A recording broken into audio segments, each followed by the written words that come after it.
Welcome to Max Life Man, your essential YouTube channel, expertly led by our top expert, Dr. Sterling Thorne. Dr. Thorne and his top team from the prestigious Evergreen Peaks Institute bring years of dedicated research and hands-on experience in men's health. We deliver insightful, heartfelt podcasts designed to optimize your health and unlock your best self. Let me hit you with a question most men are too embarrassed to ask. Is masturbation after 60 helping you stay sharp, or quietly draining your testosterone, your energy, and your sleep? Because here's the truth most urologists won't put on a billboard. When it comes to senior intimacy, swollen prostates, or low libido, the answer is never black or white. It's biology, behavior, and balance. You've worked hard your whole life. You've earned wisdom, experience, and peace. But what about pleasure? What about energy? What about still feeling like a man every day and every night? In today's episode, Dr. Thorne unpacks the real connection between masturbation, testosterone, and prostate health, especially for men over 60 dealing with BPH, erectile dysfunction, and low vitality. And before we dive in, do me this one small favor. Tap that like button. Not for us, but for the version of you that still believes in natural remedies, that still believes in recovery, that still believes in you. Some say it's just a button. We say it's an act of momentum. And hey, if it brings you a boost in libido and a deeper night's rest. Let's not argue with good energy. The urge never left. It just went quiet. You ever notice something strange once you cross 60? The world starts whispering things at you. Take it easy now. Don't overdo it. Those days are behind you. But let me ask you something, real talk. Did your mind get the memo? Because mine didn't. And I've sat with men 62, 67, 73 years old, and they all told me the same thing in quiet, almost embarrassed tones. I still have urges, Doc. But is that normal? Is that wrong? No, it's not wrong. It's not shameful. And above all, it's not gone.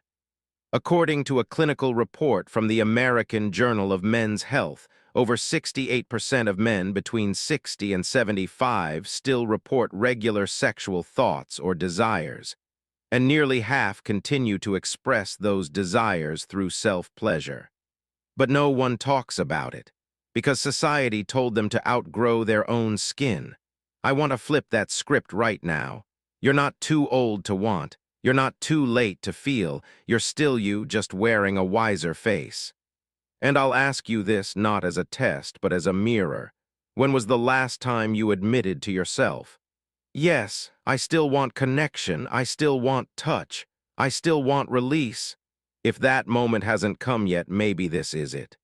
If you've been quietly wrestling with your needs, or judging yourself for something completely natural, drop a comment below, or just write one if you've ever felt conflicted, not for attention, for liberation. Because maybe that one simple reply helps another man feel seen. And isn't that what this channel is really for? The testosterone paradox. Does solo sex help or harm? Let me read you something that just came in last night. Dr. Thorne, I'm 68. I still take care of myself about 3 times a week.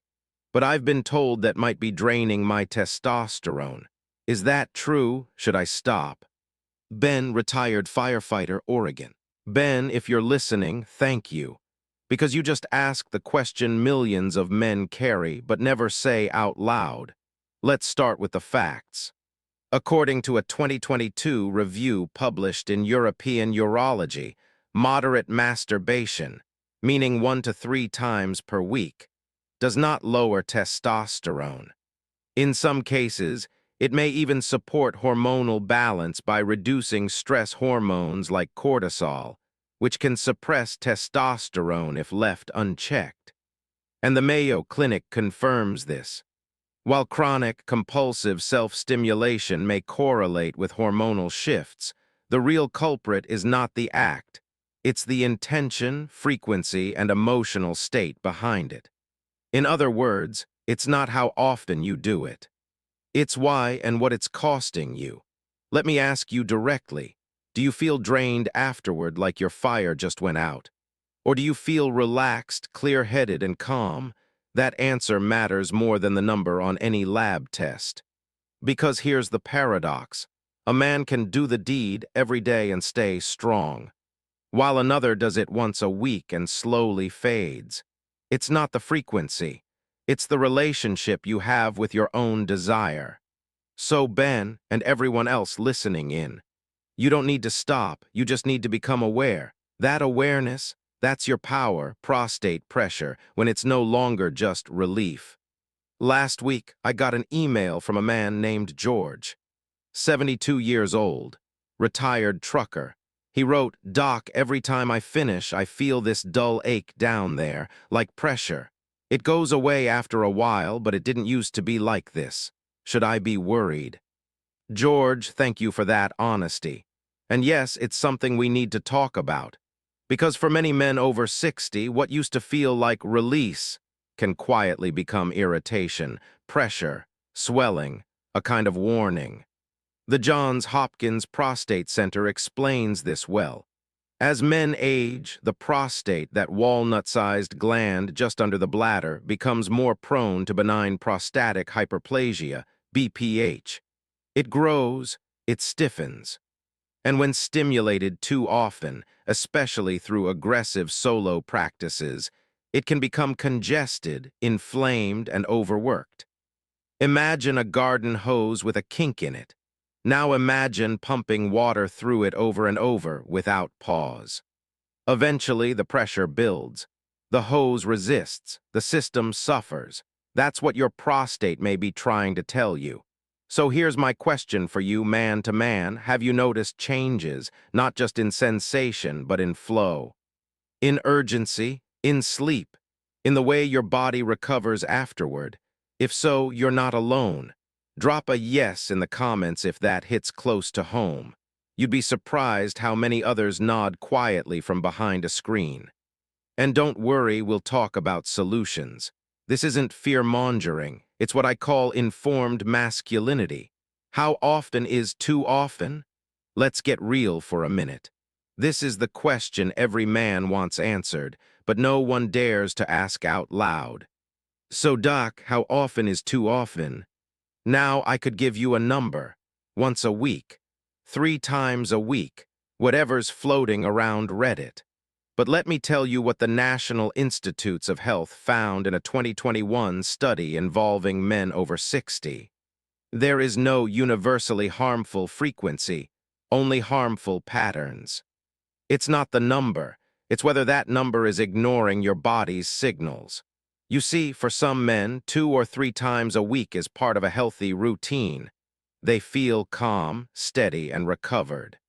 But for others, even once a week can leave them feeling depleted, anxious, or restless. So the real question isn't how often, it's how do you feel after? Here's a rule I share with my private patients. If your energy, mood, or focus drops consistently after the act, your body is saying, slow down. This isn't about guilt, it's about alignment.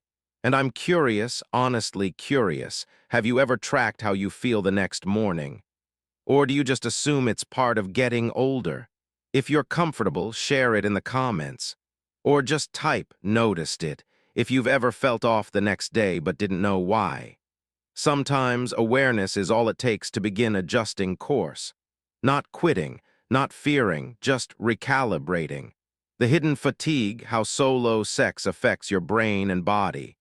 Let's talk about the part no one tells you. The fatigue that follows. It's not immediate. You don't collapse on the couch and faint, but it creeps in.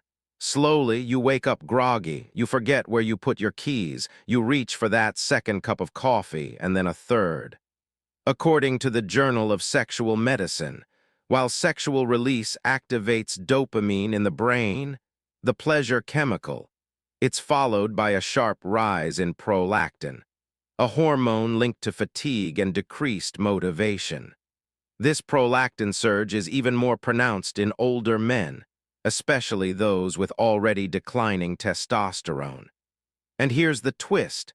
Psychology Today reports that when the act becomes purely mechanical, a coping mechanism for boredom, stress, or insomnia, it rewires the brain's reward loop, leading to more cravings, less satisfaction, and yes, more fatigue.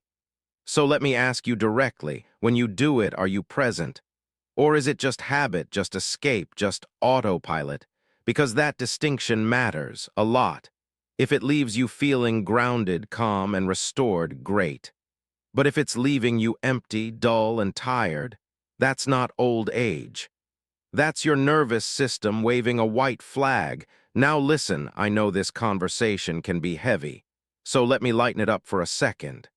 If this podcast has made you reflect or raised a single eyebrow, go ahead and subscribe to this channel, not just because it helps us, but because between you and me, hitting that subscribe button actually boosts testosterone. Kidding, kind of. Seriously though, subscribing tells the algorithm, hey, this man's still learning, still growing, still here. And so are we. When it becomes a trap, let's sit with something honest for a moment. There's a difference between pleasure and pattern. Healthy solo intimacy, when done with intention, awareness, and balance, can be a beautiful part of aging well. It keeps the body responsive, the mind calm, the heart connected. But when it becomes the only place you go, when it replaces real connection, real reflection, real feeling, then it's not pleasure anymore, it's a trap. A 2020 review in the Journal of Behavioral Addictions found that compulsive sexual behaviors, even in the form of frequent masturbation, are linked with increased anxiety, social withdrawal, and lower overall life satisfaction, especially in older adults living alone. Not because the act is wrong, but because it becomes a substitute for something deeper. And you know what? That's not your fault. No one teaches men how to process loneliness, how to ask for touch, how to grieve fading intimacy in a way that isn't shameful or silent. So we take the edge off in private. And sometimes that habit becomes the only thing we reach for.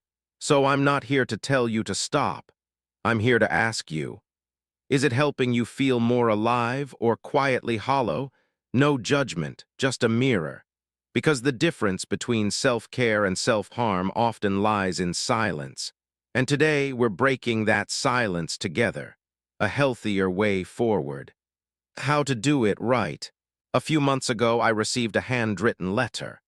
Yes, handwritten, rare these days. It was from a man named Louis, 81 years old, widowed, former Navy mechanic. He wrote, Dr. Thorne, I never thought I'd be listening to a podcast about this at my age. But I just needed someone to tell me it's okay.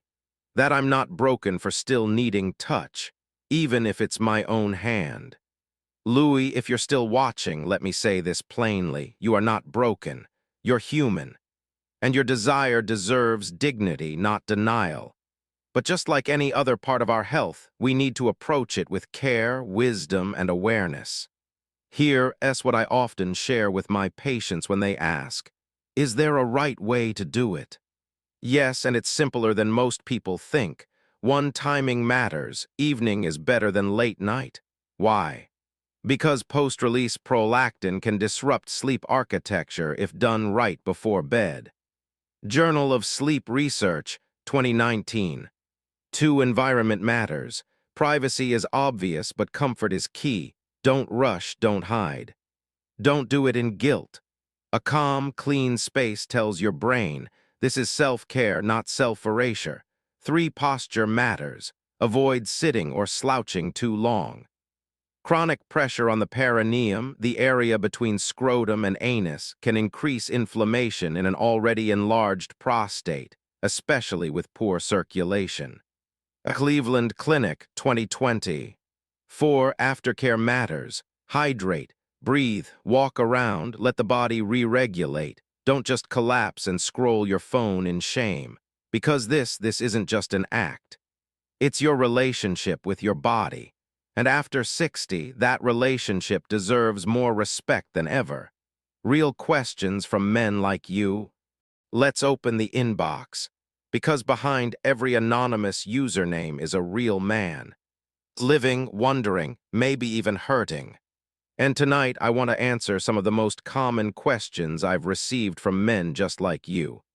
Q1. I'm 73. I still masturbate once or twice a week, but I feel drained afterward. Should I stop? Right arrow, not necessarily, but you should pay attention. If fatigue follows every time, your nervous system may be overstimulated. Try reducing frequency or switching to morning instead of night. Journal of Neuroendocrinology, 2018. Prolactin effects are lighter in the morning. Q2. Will masturbation make my prostate larger? No, not directly. But chronic, aggressive stimulation can irritate an already enlarged prostate, especially if you have BPH. If you feel pelvic pressure, burning, or post-void dribbling, that's a signal to back off. Source: Johns Hopkins Prostate Center. Q3. Is it better to hold it in? I heard abstaining boosts testosterone. Right arrow, yes and no. Short-term abstinence, about 3-7 days, can cause a temporary testosterone bump. But beyond that, levels tend to stabilize. What matters more is overall health, sleep, diet, exercise, not celibacy. European Urology, 2021. Q4. I feel ashamed. My wife passed 5 years ago. This is the only form of release I have, but I hate myself for it. Right arrow, my friend, I want you to hear this loud and clear. Your body still wants connection. That doesn't mean you've betrayed your grief. It means you're still alive. Release isn't the opposite of love.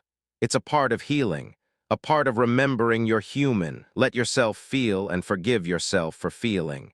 Q5. I'm scared I'm addicted. I don't even enjoy it anymore. I just do it out of habit. Right arrow, that's brave to admit. Really brave. You're not alone.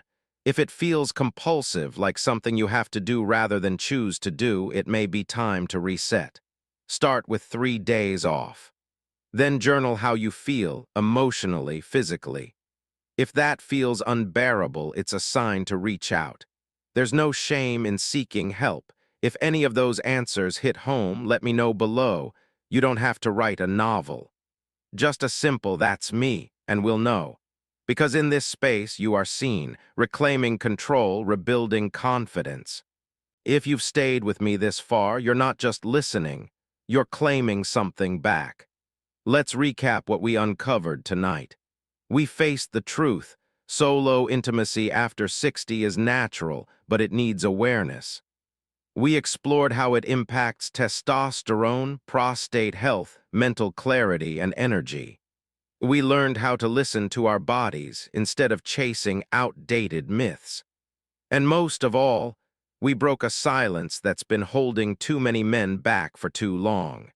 Now, if any part of this podcast made you stop and think, if you saw yourself or your past, or even your hope in any sentence, then I invite you to take one small action. Click that like button.